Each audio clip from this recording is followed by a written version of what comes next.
Namaskar to all our viewers. Welcome to your favorite program Kishi Darshan.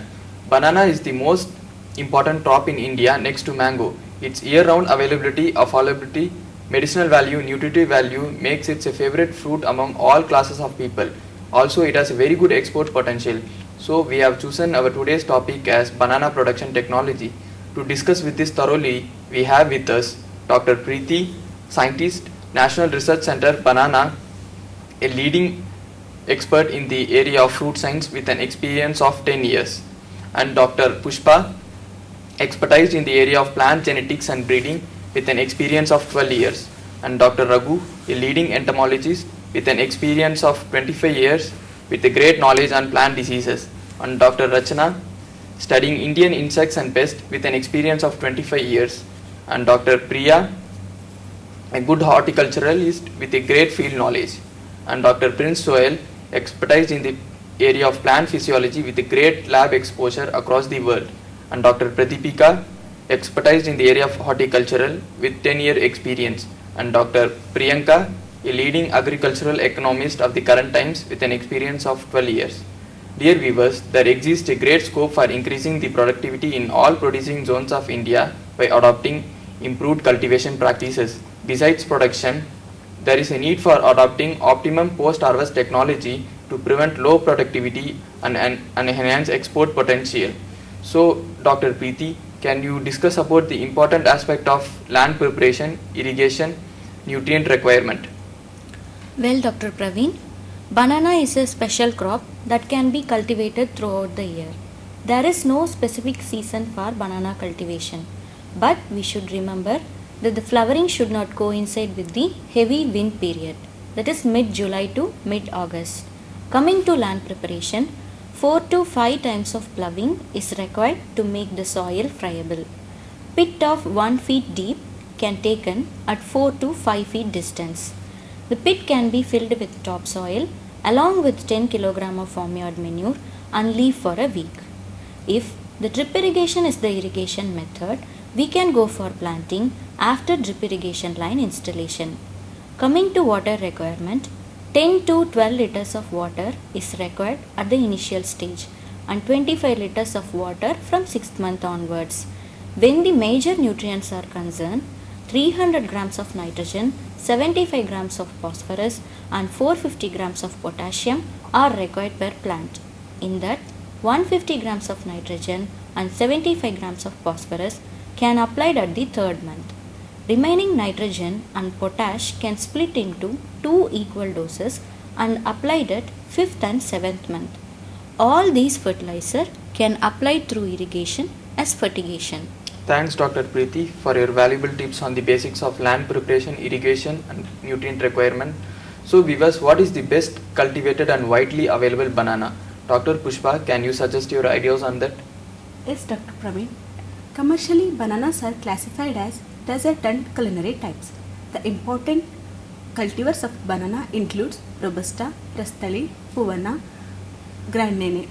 Among them, the Grandene has become most popular because of its tolerance to abiotic stress, good bunch quality with a uniform yellow color and better shelf life compared to other cultivars.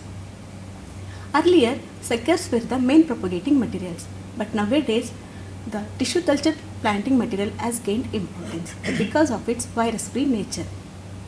Farmers can procure these tissue culture materials from Jain Irrigation, SPIC and Growmore Biotechnologies. They have dealers all over the India. It may cost around 12 to 15 rupees per plant. Thank you Dr. Pushpa for your information.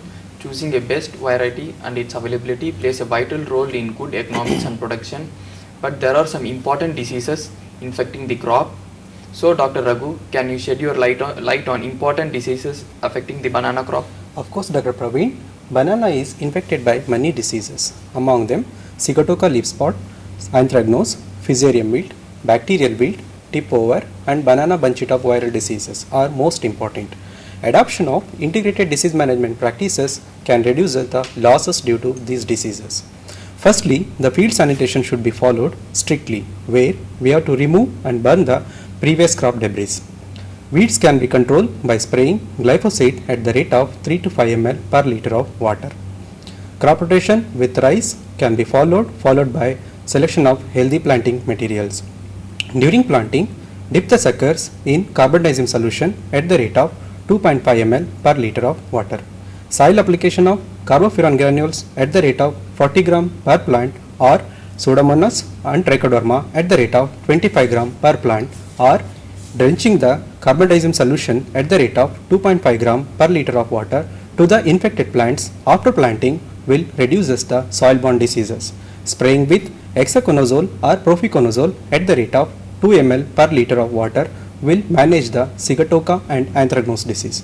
Spraying with the imidacloprid at the rate of 0.5 ml per liter of water will definitely manage banana bunch top disease.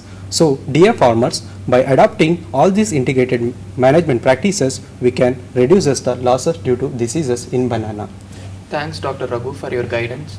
Disease control and its management is the most crucial part of any agricultural crop, but there are some important insect infesting the banana and affects its production. So Dr. Rachana, can you share your information on important disease insect management aspect in banana cultivation?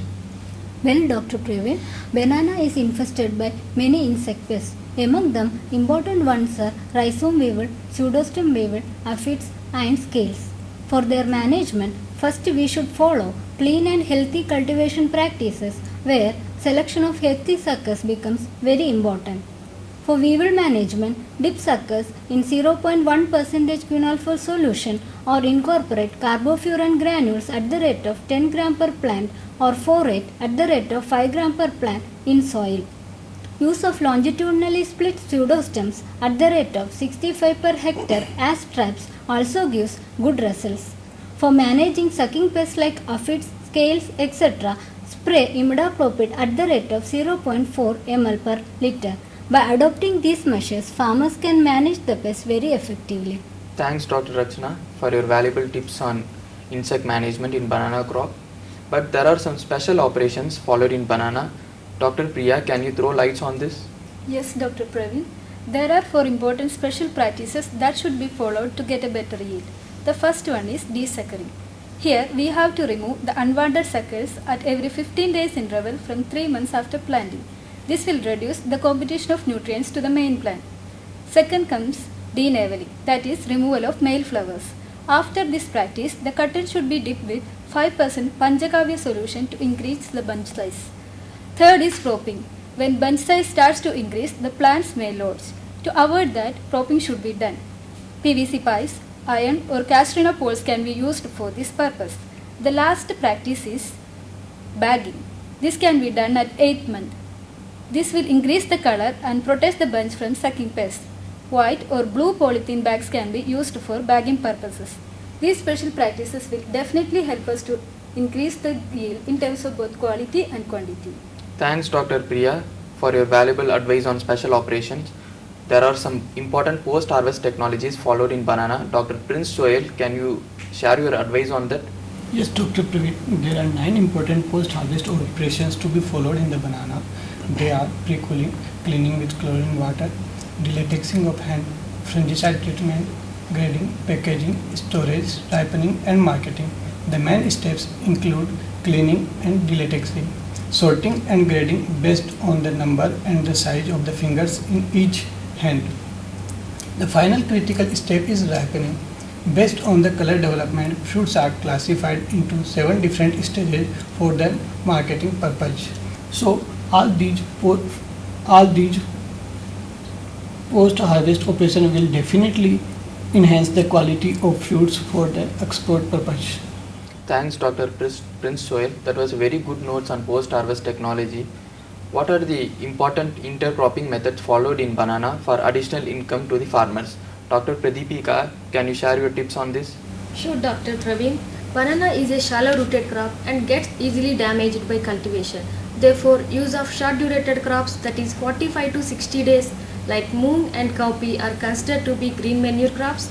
Legume crops, beetroot, elephant foot yam, sun hemp, and turmeric may be grown as intercrops during first 3 to 4 months.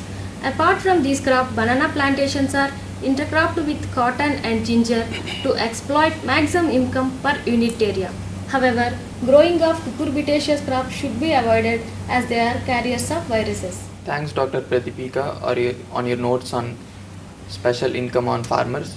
So, finally, Dr. Priyanka is here to work out the economics of banana production technology. Banana is also known as Kalpa Vriksha, which means each and every part has its own economic value.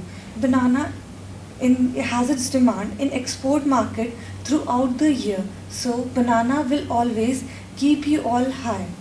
The average yield of banana is 4.8 tons per hectare, which means 30 kg yield per plant, and average price of banana is 8 rupees per kg.